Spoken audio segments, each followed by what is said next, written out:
할렐루야. 우리 좌우에 계시는 성도님들과 인사하겠습니다. 평안하셨습니까? 아멘. 요즘에 독감이 너무 유행이어서 우리 성도님들 중에도 아픈 분들이 좀 많은 것 같습니다. 여러분 특별히 이 계절 속에서 감기 걸리지 않도록 조심하시고요. 특히 연로하신 우리 성도님들 건강에 유의하시기를 바랍니다. 이 한 주간의 삶 속에 하나님의 지켜주시는 은혜가 여러분과 함께하기를 소망합니다. 여러분 우리는 지난 31일간 말씀과 기도에 집중하면서 믿음의 깊은 숨을 들이키는 그런 은혜의 시간을 가졌습니다. 온 교회가 함께 묵상하고 함께 기도하고 함께 은혜를 나누는 이 시간들이 참 귀하고 감사했습니다. 우리의 신앙의 방향을 다시 정렬하는 그런 의미 있는 시간이었는데 여러분 그 말씀의 은혜가 우리의 감정의 자리에 그저 머물러 있는 것이 아니라 우리의 삶 속에 계속해서 흘러가고 지속될 수 있기를 간절히 소망합니다. 그래서 말씀을 묵상하고 매일 큐티하고 기도하는 일에 우리 모두가 힘쓰는 우리 동현교회 되기를 소망합니다. 이제 그 일정들을 좀 다 마치고 이제 다시 누가복음 설교로 오늘 돌아왔습니다. 우리가 마지막으로 묵상했던 그 누가복음 말씀 기억하시는지 모르겠어요. 누가복음 21장에 가난한 과부가 하나님 앞에 드렸던 두 렙돈, 이 두 렙돈의 헌물을 우리가 묵상했죠. 그 과부는 가진 것이 많지 않았지만 그의 마음과 삶 전체를 하나님께 드린 헌신을 가진 사람이었습니다.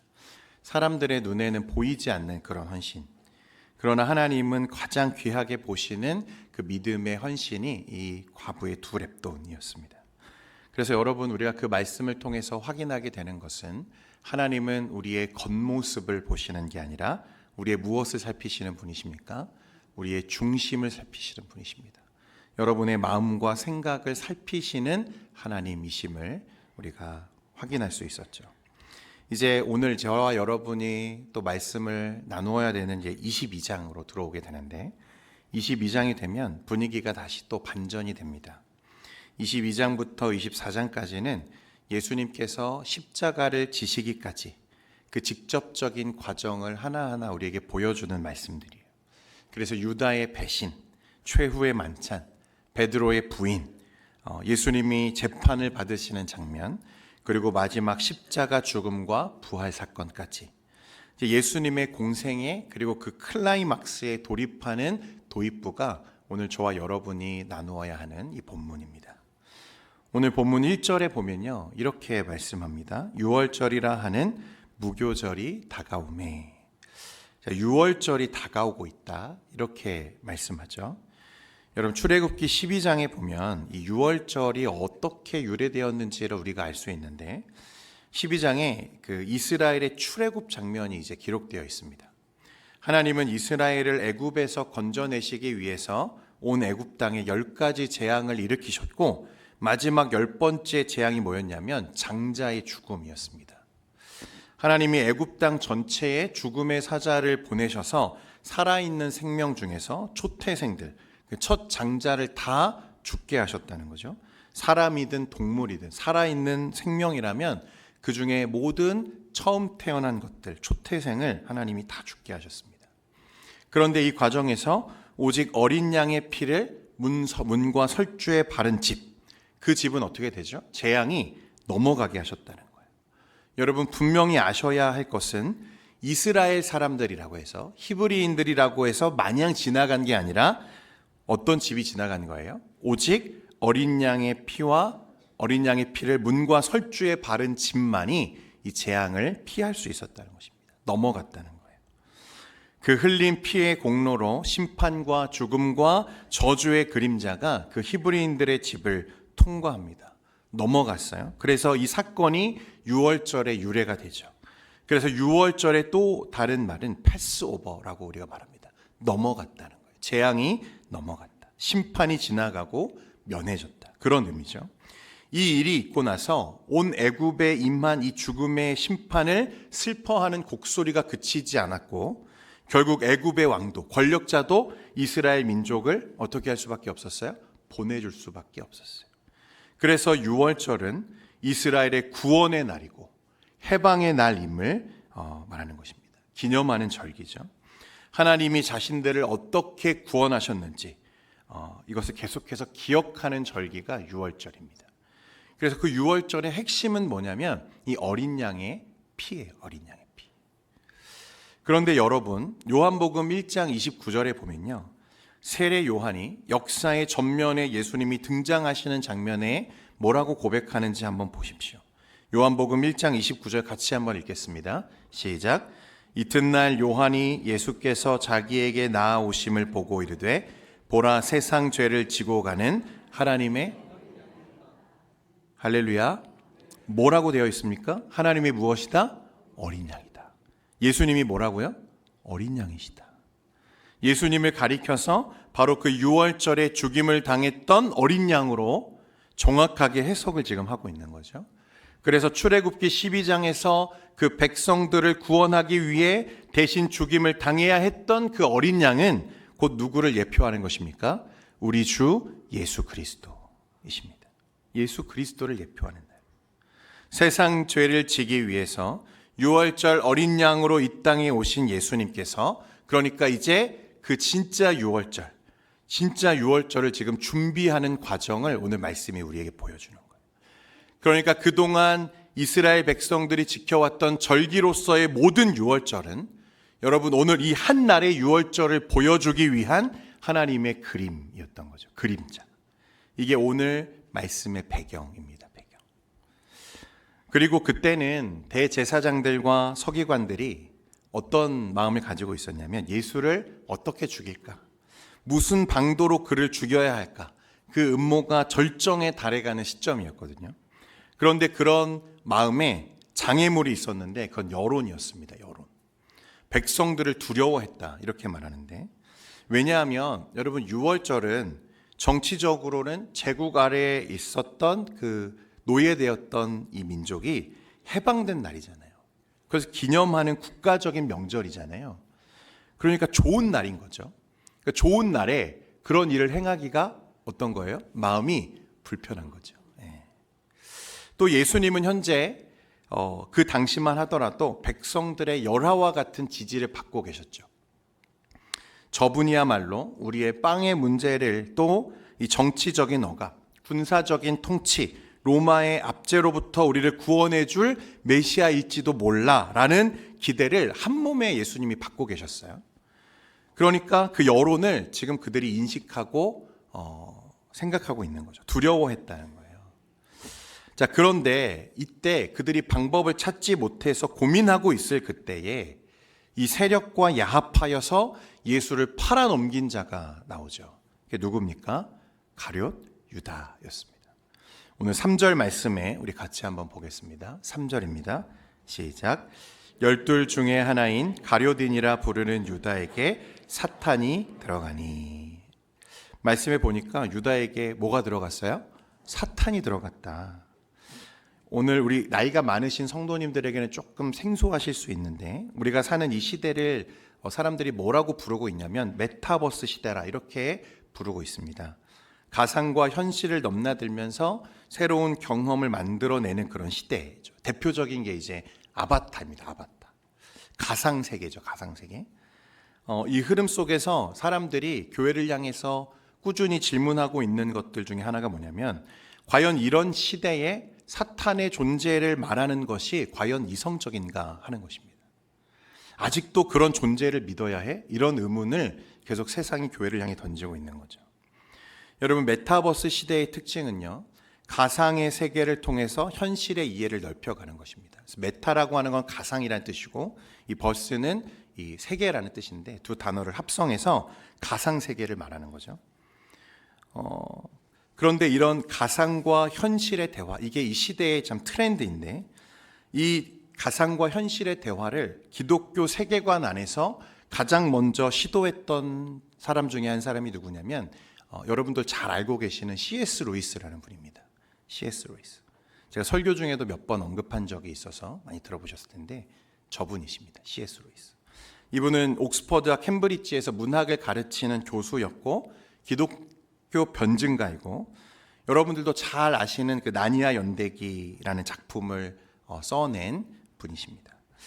C.S. 루이스는요, 현실을 가상 이야기 속에 담아서 더 깊은 진리를 설명하는데 탁월한 통찰력을 가졌던 분이셨어요. 그래서 여러분 나니아 연대기라는 작품 혹시 보신지 모르겠지만 이게 판타지 소설입니다. 판타지 소설.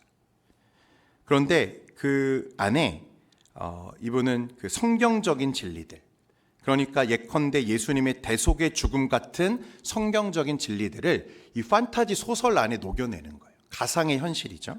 그런데 그 안에 성경적인 진리, 가장 현실적인 진리들을 녹여내는 일들을 하셨다는 거예요. 통찰력이죠. 그리고 그 루이스가 써낸 책 중에 특별히 스크루테이프의 편지라는 책이 있습니다. 이 책도 여러분 장르는 소설이에요. 가상세계죠. 사람을 어떻게 하면 유혹하여 넘어뜨릴 수 있는가를 삼촌 악마가 조카 악마에게 가르치는 내용이 이 책의 내용입니다. 여러분 정말 재밌거든요. 한번 꼭 읽어보시기를 바랍니다. 그러니까 이 책에서 루이스는 사탄에 대해서 두 가지 극단을 우리 예수 믿는 사람들에게 경고하고 있는데, 첫 번째는 뭐냐면 사탄을 너무 크게 두려워할 필요는 없다는 것입니다. 두 번째는 반대로 사탄을 전혀 믿지 않고 방심하는 것도 안 된다. 이런 이야기들을 하고 있는 거예요. 중요한 통찰이죠. 그는 가상 세계를 잘 활용한 작가였지만 가상의 영역으로 치부하고 결코 넘겨서는 안 되는 두 가지 존재가 있다고 우리에게 말하고 있는 거예요. 하나는 누구이시죠? 하나님이시고 다른 하나는 무엇입니까? 사탄입니다. 여러분 가상세계는 얼마든지 상상해서 만들어낼 수 있지만 하나님의 존재와 사탄의 존재는 가상이 아니라 실제라는 것을 말하고 있는 거예요. 여러분 사탄은 결코 가상의 존재가 아닙니다. 그는 살아있고 실제하는 영적으로 권능 있는 존재로서 하나님과 하나님의 백성들을 대적하는 존재이죠. 가장 완전한 하나님의 형상이었던 첫사람 아담을 몇 마디 말로 유혹해서 넘어뜨림으로 온 인류를 죄 가운데 빠뜨렸던 장본인이 이 사탄입니다. 심지어 하나님의 아들이셨던 우리 주 예수 그리스도를 시험하여 넘어뜨리려고 음모를 꾸미고 술수를 부리는 영적인 실제가 사탄이라는 거예요.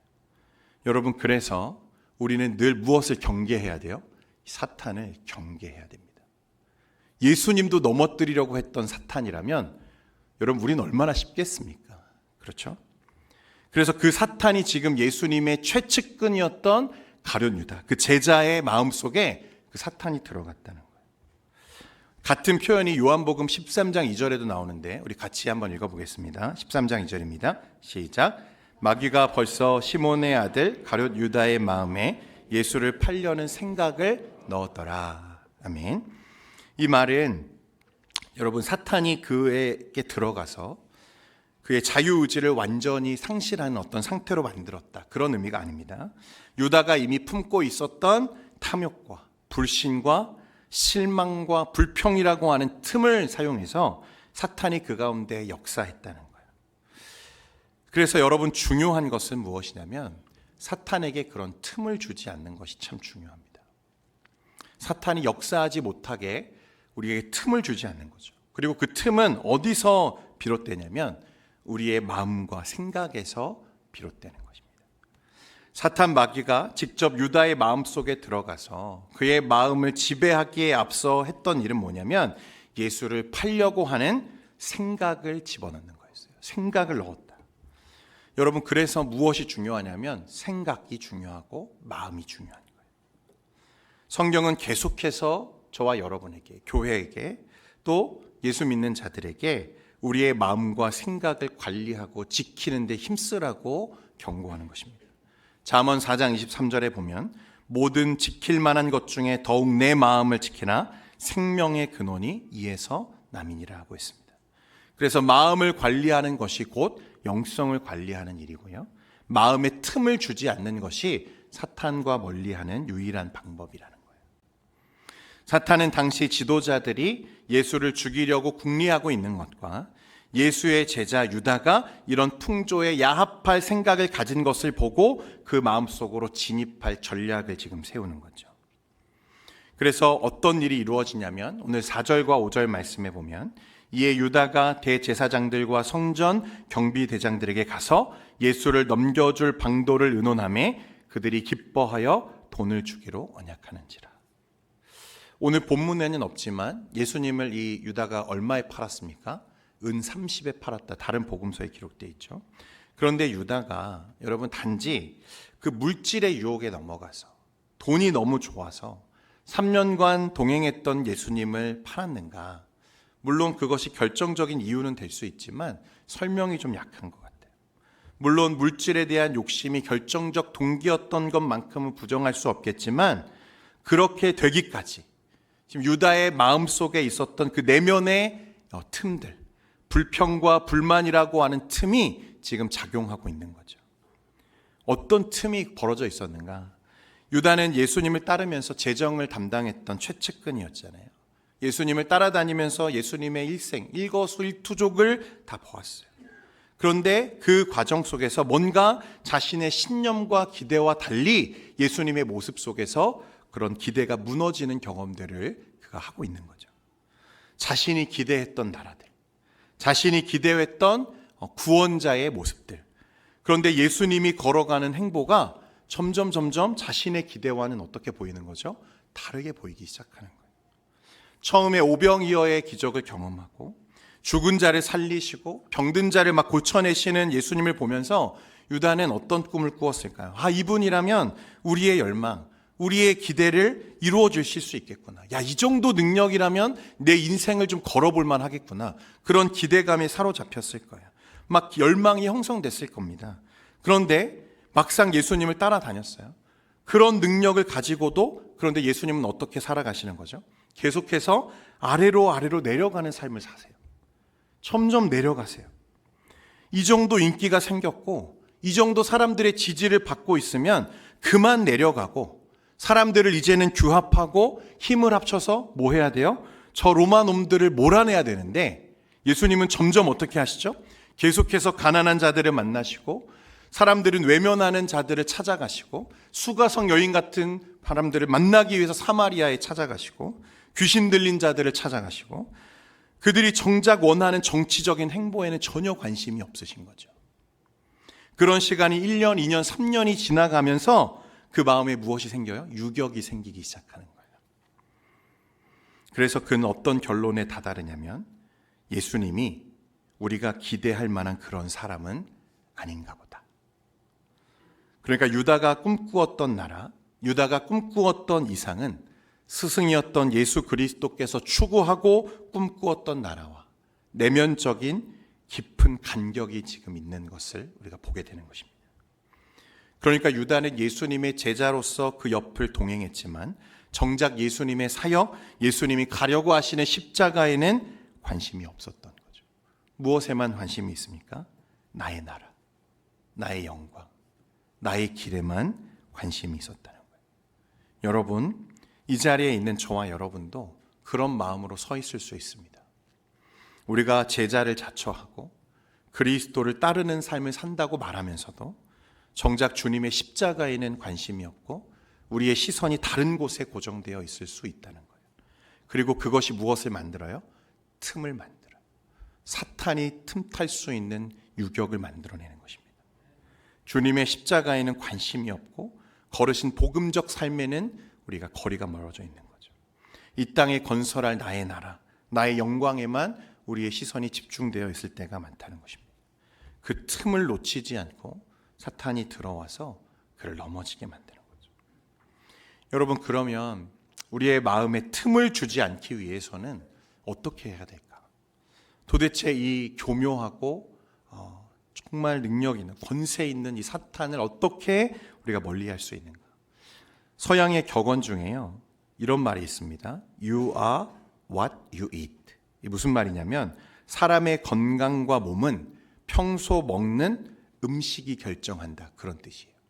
사람의 건강은 무엇이 결정한다고요? 평소에 무엇을 먹는지가 결정한다. 그런데 이건 몸의 건강에만 적용되는 말이 아닙니다. 영적인 건강에도 직결되는 얘기예요. 여러분, 평소에 우리가 우리의 마음을 살찌우기 위해서 먹고 있는 것들, 여러분 그것들을 살펴보셔야 됩니다. 나의 마음과 생각을 가득 채우고 있는 것들. 여러분 왜 그렇습니까? 사탄은 어디에 틈타는 거예요? 마음과 생각에 틈타기 때문에 그렇습니다. 평소에 우리가 읽고 있는 책들, 우리가 소비하고 있는 미디어들, TV 프로그램들, 이런 것들이 전부 우리의 마음에 쌓여가고 있는 음식들이죠. 요즘은 또 AI 시대가 되다 보니까 알고리즘 때문에요. 한 번 발을 들이면 집중적으로 그 분야를 계속해서 소비하게 만드는 세상이 살고 있어요. 여러분 그래서 유튜브를 보시면 자기가 가진 성향에 따라서 자기가 선호하는 것들이 계속해서 영상이 올라오죠. 왜냐하면 알고리즘 때문에 그렇습니다. 그래서 우리는 우리의 마음이 계속해서 그곳에 쏠려가는 시대를 사는 거죠. 그것이 우리의 마음에 들어오고 우리의 생각을 주도하게 만들면 안 된다는 거예요. 그 안에서 주님과의 간격이 벌어지기 시작하면 틈이 생기면 그 사이를 사탄이 틈타는 것입니다. 여러분 시편 119편 11절 말씀에 우리가 묵상했던 말씀이지만 우리 같이 한번 읽겠습니다. 시작. 내가 주께 범죄하지 아니하려 하여. 아멘. 여러분 우리의 마음에 무엇을 쌓아가야 됩니까? 주의 말씀을 쌓아가야 할 줄 믿습니다. 여러분 그래서 말씀을 묵상해야 돼요. 계속해서 기도해야 됩니다. 만일 유다가 주의 말씀을 사모하고 그의 마음에 그 말씀으로 채워져 있었다면, 그래서 나의 나라 나의 기쁨이 아니라 주의 나라 주의 기쁨으로 그 마음을 채울 수 있었다면 여러분 사탄은 결코 틈탈 수 없었을 것입니다. 사탄이 유다의 마음속에 있는 이 빈틈을 비집고 들어가서 그의 마음을 이용하고 결국 스승이었던 예수를 은 30에 팔아 남기게 만드는, 탐욕에 무너지게 만드는 결과를 보는 거예요. 사랑하는 성도 여러분, 더욱 말씀과 기도를 사랑하는 우리가 되기를 원합니다. 틈을 주면 안 돼요. 주님과 날마다 동행하며 더 가까워져 가야 합니다. 이어서 십자가 사건을 그렇게 보다 보면 그 배후에 사탄의 역사도 있고 인간의 탐욕과 또 죄악들, 종교 지도자들의 음모, 이런 것들이 복잡하게 막 얽혀 있는 것들을 보게 돼요. 그래서 어떤 분들은 어떤 질문을 하냐면 그렇다면 예수님은 결국 그런 악한 세력에 의해서 희생당하신 분인가? 이런 생각을 하게 됩니다. 예수님은 억울하게 잡혀서 희생된 분이신가? 여러분 그러나 성경 어디에도 예수님이 희생당하셨다고 말하지 않습니다. 뭐라고 말합니까? 예수님은 스스로 자신을 내어주신 분이라고 말씀합니다. 이게 너무 중요해요. 그분은 누군가에게 빼앗긴 것이 아니라 내어주신 분입니다. 여러분 이 사실을 믿을 수 있기를 바랍니다. 이게 복음에 있어서 너무 중요한 사실 중에 하나예요.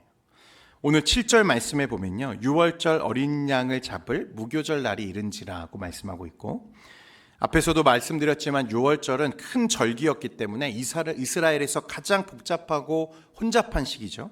특히 예루살렘은 순례자들로 가득 차가지고요, 빈방을 찾는다는 게 거의 불가능한 시점이 됩니다.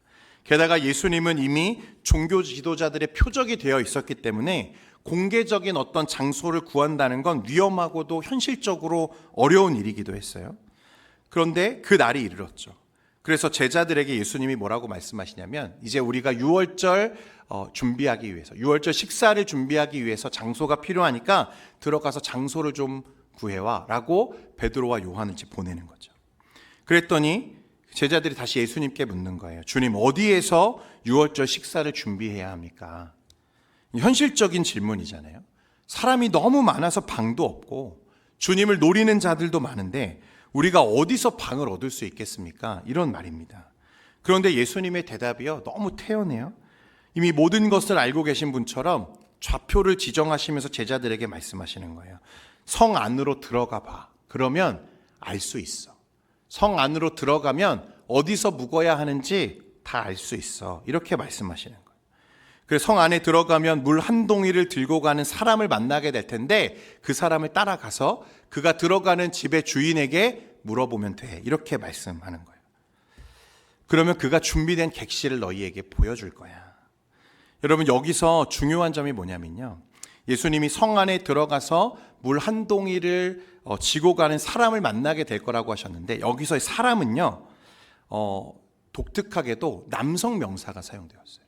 여러분 그 히브리어 헬라어에는 우리나라에는 없는 남성과 여성이 구분된 단어를 이렇게 사용하는데 당시 물을 깃는 일은요 대부분의 여성들이 하는 일이었습니다. 그래서 사마리아 여인도 낮에 물을 기르러 나왔잖아요. 그렇죠? 주로 여인들이 하는 일이었어요. 그래서 예수님께서 제자들에게 말씀하셨던 물을 지고 가는 그 사람을 만날 거야 라고 하셨는데 이 사람은 그런데 독특하게도 여성이 아니라 누구예요? 남성이었다는 거죠. 굉장히 드문 일이었어요. 당시 시대에서는 조금 보기 어려운 일이었습니다. 그러니까 그것이 우연히 볼 수 있는 장면이 아니라는 것을 말하죠. 예수님이 물동이를 든 남자를 따라가라 라고 말씀하신 건 이미 정확한 표적을 내가 준비해 두었어 라는 것을 우리에게 보여주시는 것입니다. 그러니까 이 말씀을 기록하면서 저자 누가가 우리에게 강조하고 싶은 것은 무엇이냐면 예수님이 지금 이루어지고 있는 모든 유월절의 상황을 알고 계시고 통제하고 계시다는 것을 말하는 거예요. 다시 말해서 예수님은 어떤 음모의 피해자가 아니라 구원의 식탁을 주권적으로 자신이 준비하고 계시는 주인이심을 우리에게 보여주고 싶은 거죠. 그래도 13절 말씀에 보면 그들이 나가 그 하신 말씀대로 만나 유월절을 준비하니라 라고 말씀합니다. 그 하신 말씀대로 만나 유월절을 준비했다.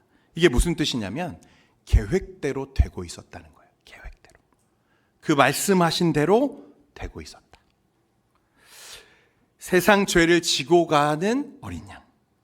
우리의 모든 죄를 대신 짊어지기 위해서 이 땅에 오신 예수님은 스스로 유월절 어린 양이 되기 위해서 그 마지막 순간까지도 주도적으로 그 유월절을 준비하고 계시는 모습을 보여주는 거죠. 하나님의 계획 속에서 예수님은 누군가에게 희생되신 분이 아니라 우리를 위해 자신을 내어주시는 분으로 말씀하고 있다는 것입니다. 그리고 이어지는 이 말씀을 보면요. 여러분 그 마음이 그 마지막 유월절을 준비하는 예수님의 마음이 여러분 얼마나 감사한 것인지를 알게 됩니다. 우리 14절 15절 말씀인데요. 14절 15절 같이 읽겠습니다. 시작. 때가 이름에 예수께서 사도들과 함께 앉으사 이르시되 내가 고난을 받기 전에 너희와 함께 이 유월절 먹기를 원하고 원하였노라. 아멘. 내가 고난을 받기 전에 너희와 함께 이 유월절을 먹기를 원하고 원하였노라.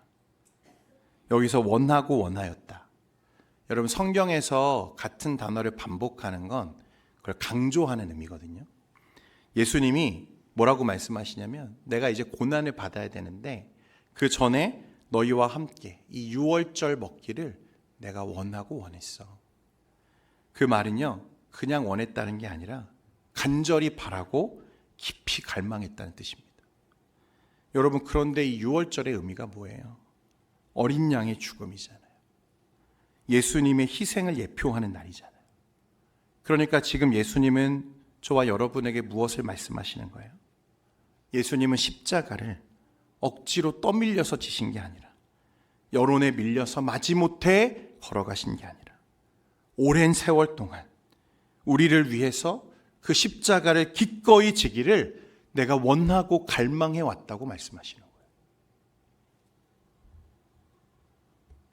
여러분 우리의 짧은 이성으로 우리의 모든 지성을 다 동원해도 이 사랑을 알기는 알아도 다 이해할 방법이 없습니다. 이해할 수가 없죠. 어떻게 이렇게 사랑하시지? 어떻게 이만큼 사랑할 수 있지? 여러분 납득이 안 되는 거죠. 우리는 그저 이 말씀에 놀라고 감격하고 감사할 수밖에 없다는 것입니다. 오늘 우리 주님은 스스로 준비하신 은혜의 식탁으로 조용히 그러나 깊은 사랑으로 저와 여러분을 초대하고 계시는 줄 믿으시기를 바랍니다. 내가 유월절 십자가 지기를 너희를 위해 죽어주기를 내어주기를 원하고 원했어. 여러분 오늘 이 말씀을 계속해서 되새겨 보실 수 있기를 축원드립니다. 그래서 우리를 향한 그 주님의 사랑이 얼마나 큰지 여러분 한번 헤아려 볼 수 있기를 바랍니다. 그러면 우리의 마음과 생각이 주의 사랑으로 새롭게 되어지는 것들을 경험하게 될 줄 믿습니다. 아침마다 새롭고 날마다 새롭고 다함이 없고 끝이 없는 그 사랑, 하늘을 두루마리 삼고 바다를 먹물 삼아도 다 기록할 수 없는 그 사랑, 상한 갈대도 꺾지 않으시고 꺼져가는 등불도 끄지 않으시는 그 주님의 사랑이 오늘 저와 여러분을 은혜의 식탁으로 초청하고 있다는 사실을 깨달을 수 있기를 바랍니다. 내가 그런 사랑을 받았고 지금도 받고 있다는 그 사실에 감격하고 감사하는 삶을 사는 저와 여러분 되기를 진정으로 소망합니다. 할렐루야. 여러분, 이 시간에 다 같이 자리에서 일어나셔서 그 감사와 기쁨을 담아서 우리 한 가지 함께 고백하기 원하는 것이 있습니다. 우리가 지난 31일간 말씀을 따라오면서 하나님의 은혜를 묵상하면서 하나님이 우리에게 말씀하신 은혜의 조각들을 하나하나 모아서 우리 동현교회 고백으로 묶었습니다. 우리 지난 금요일에도 우리가 함께 고백했지만 하나님이 우리를 얼마나 사랑하시는지, 우리 교회를 얼마나 기뻐하시는지를 확인할 수 있는 시간이었는데, 우리가 우리를 죽기까지 사랑하신 그 예수 그리스도의 사랑을 아는 자로서 앞으로 어떤 교회가 되어야 할 것인가, 내가 어떤 성도가 되어야 할 것인가, 여러분, 우리 교회가 앞으로 이 고백을 계속해서 되뇌이고 새겨가면서 하나님 앞에 고백하는 자리가 될 수 있기를 원합니다. 여러분, 이 시간에 제가 먼저 선창하면 뒤에 따라서 후창함으로 우리 동현교회 고백을 함께 하나님 앞에 고백으로 올려드릴 수 있기를 원합니다. 하나, 우리는 주께 부름받은 거룩한 공동체입니다. 여러분, 정말 진심으로 함께 고백할 수 있기를 원하는데 다시 하겠습니다. 하나, 우리는 주께 부름받은 거룩한 공동체입니다. 둘, 우리는 세상으로 보냄받은 예수 그리스도의 제자입니다.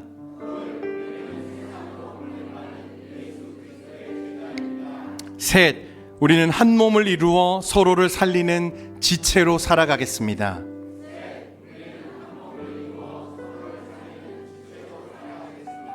넷, 말씀을 가까이 하고 매일 한 줄의 순종으로 주님을 따르겠습니다.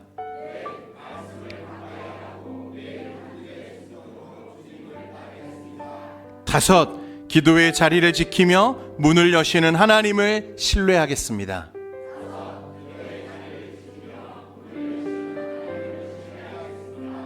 여섯, 복음을 말뿐 아니라 삶으로 전하는 증인이 되겠습니다.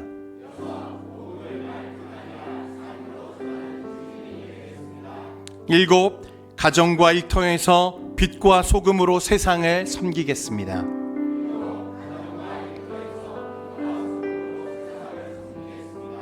여덟, 다음 세대와 열방을 향한 주의 부르심에 기쁨으로 응답하겠습니다.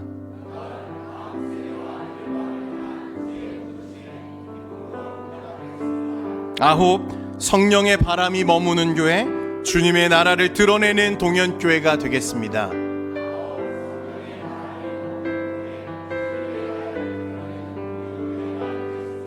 열, 우리는 주님 오실 때까지 말씀과 사랑으로 걷겠습니다.